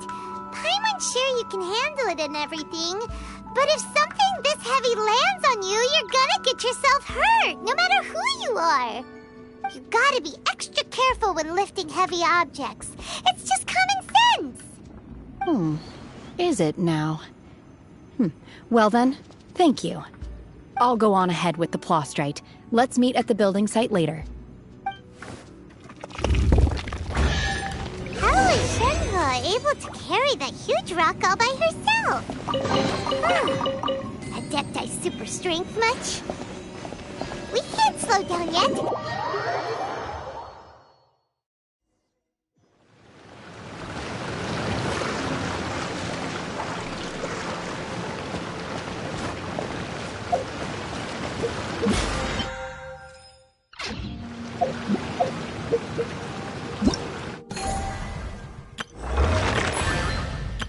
Everything's ready. Let's go!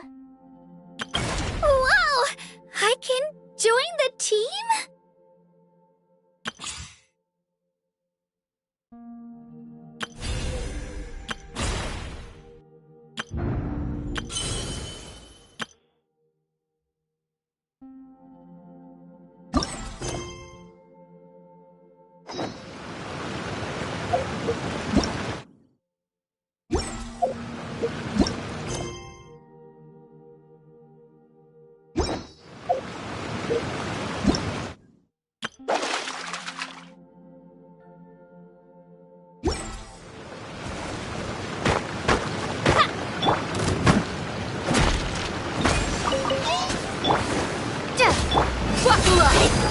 I'll protect us.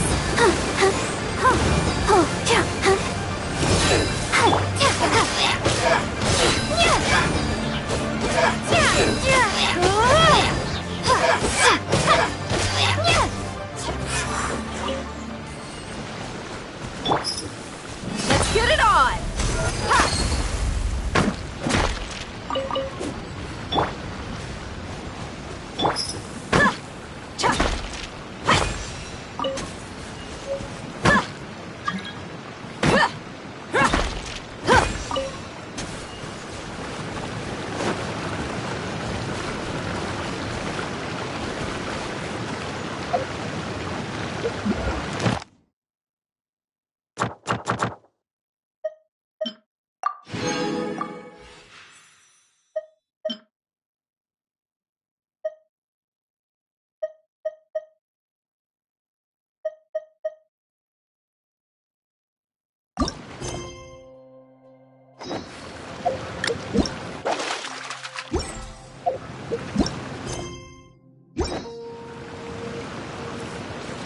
Let's dance.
Oh my god, I can't believe my eyes.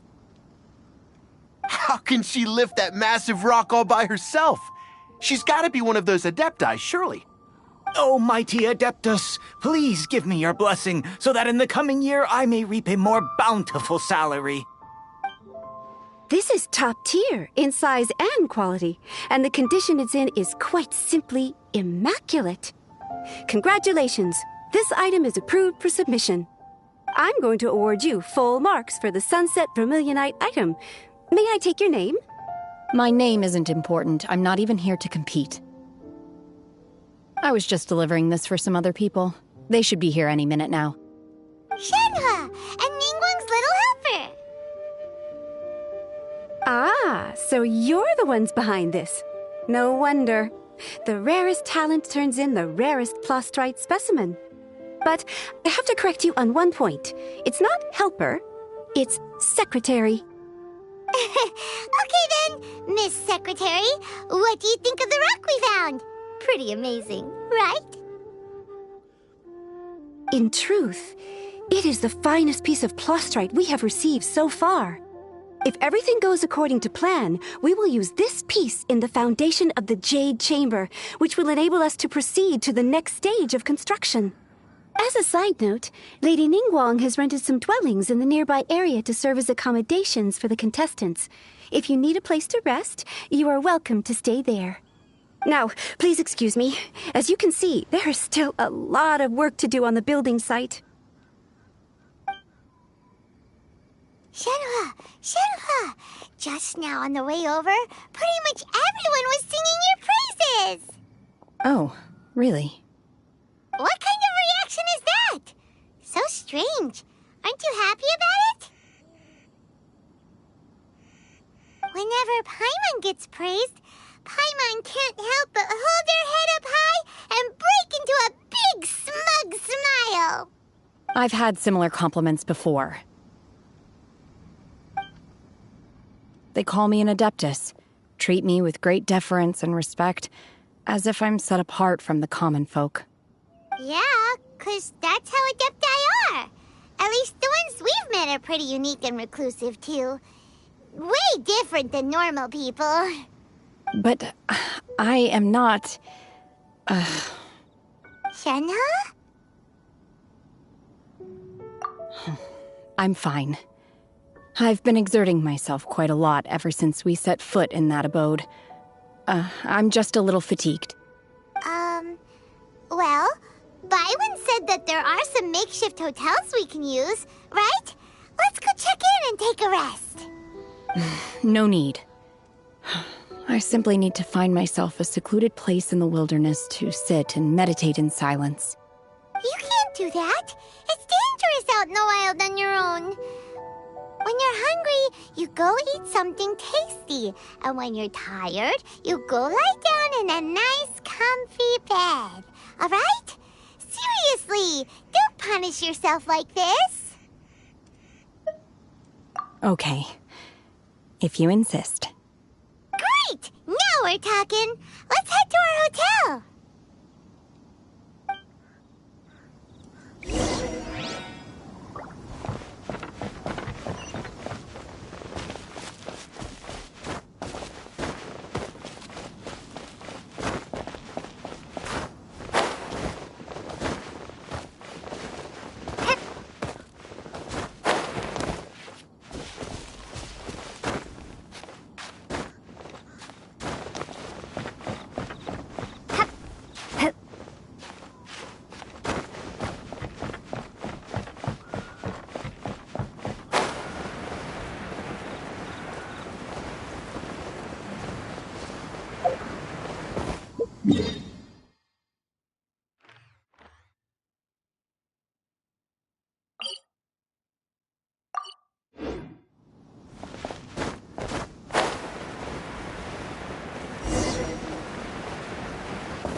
Hi there! Checking in, are we? You're just in time. We only have 2 rooms left. Since this was chosen as the building site for the new Jade Chamber, we've had a constant stream of people in this area. And not just workers either.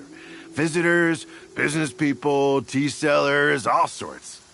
So, business is booming for me today. Very few vacancies. You're lucky you got here when you did. Great!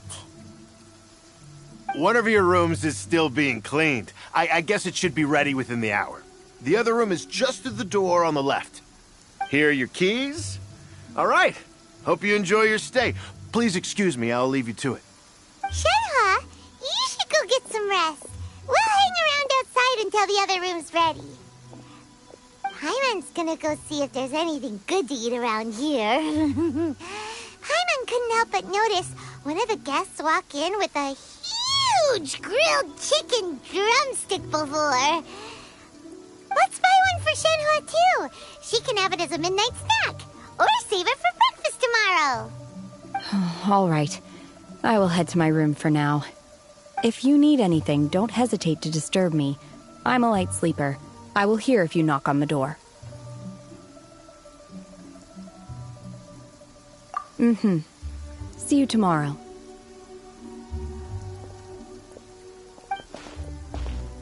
Hey! Isn't that Cloud Retainer? What's she doing here? Let's go and say hi.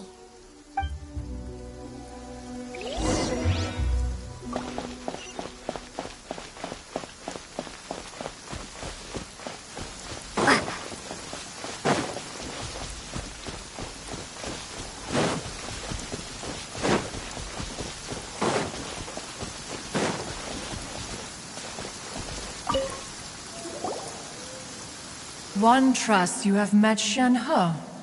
So, are you getting along quite well? So far, so good. Yeah. So, you know Shenhe too, Cloud Retainer? Naturally. Save for Ganyu, who spends the majority of her time in Liyue Harbor. All the Adepti living today are acquainted with Shenhe to some degree. Cool. So, what's her Adeptus name anyway? Calling her Shenhe feels kind of friendly, but also kind of disrespectful. So Paimon's thinking maybe it'd be better if we called her by her Adeptus name instead. Her Adeptus name? Why, pray tell, would Shenhe have an Adeptus name? Don't all Adepti have a special title they go by? On this latter point, you are correct. However, Shenhe is human.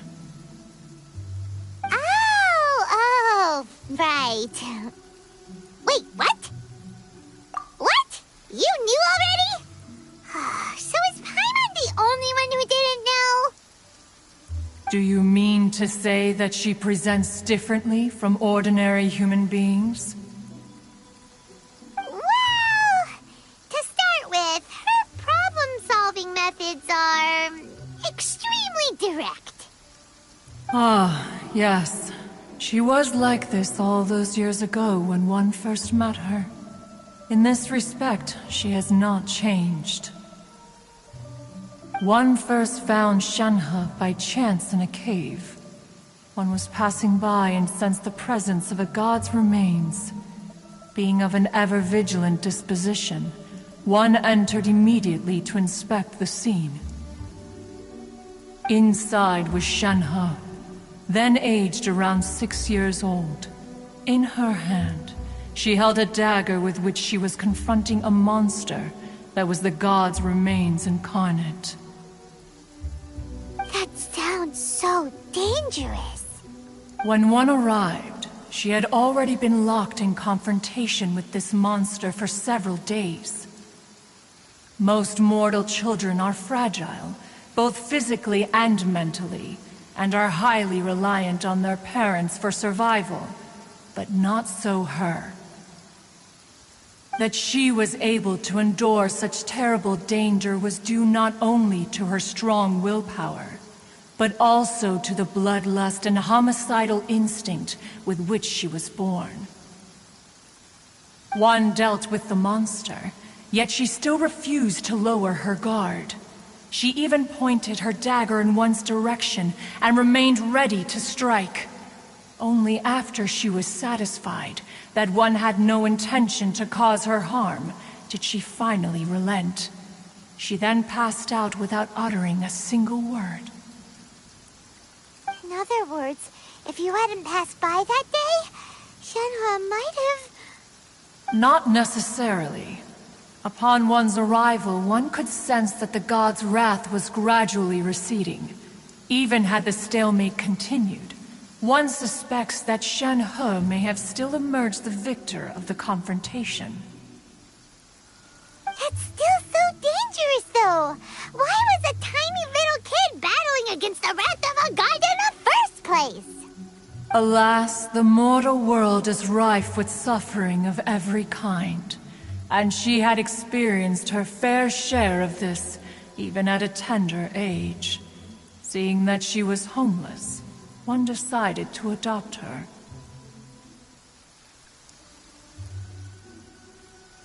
Indeed, it is one to whom she refers. Shenhe has an extraordinary constitution, making her well adapted to practicing the Adepti arts. All the Adepti cherished her talents, and so we were willing to train her. However, her homicidal urges did not subside with age.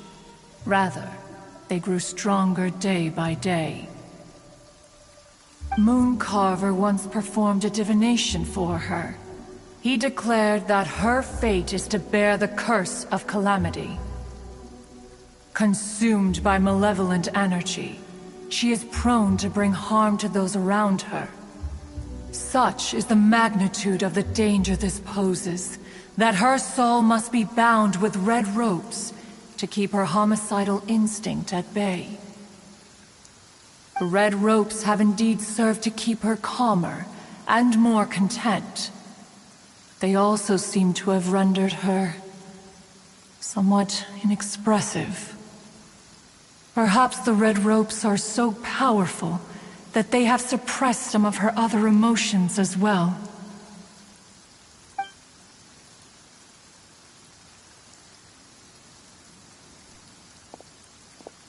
It is only by fate that people's paths may cross. Now that Shenhe's path has crossed with yours, please be sure to treasure the gift that fate has given you, and take good care of her. Oh, now Paimon gets it. You came out here to check up on Shenhe because you were worried about her, didn't you? Huh. You dare draw such a facile conclusion on the nature of one's present excursion? Incorrect. The truth is that while Liyue Harbor may seem peaceful today, danger is always lurking in the shadows. Ningguang once made a bold assertion that this is to be the era of the contract between Liyue and the humans. Well, one is most curious to observe how she will respond to the coming storm. If she handles it admirably, one is willing to be a witness to her achievements. But if she does not, the Adepti shall not hesitate to seize control. Let us conclude our conversation here for today. One has occupied enough of your time, and night is approaching. Be sure to get ample rest.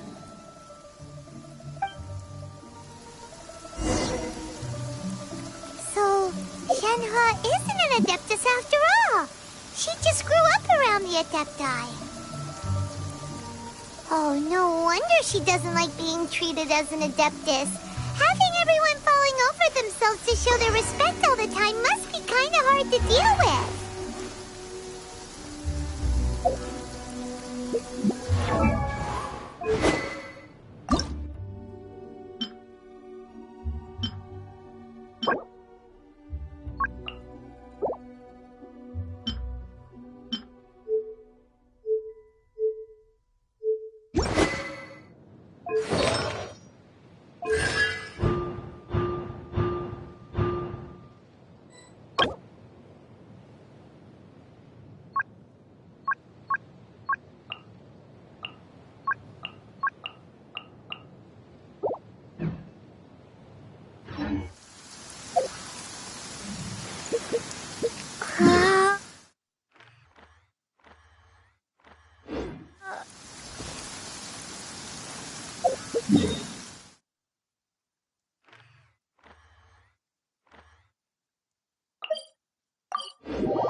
Ad Astra Abyssosk. Welcome to the Adventurers Guild.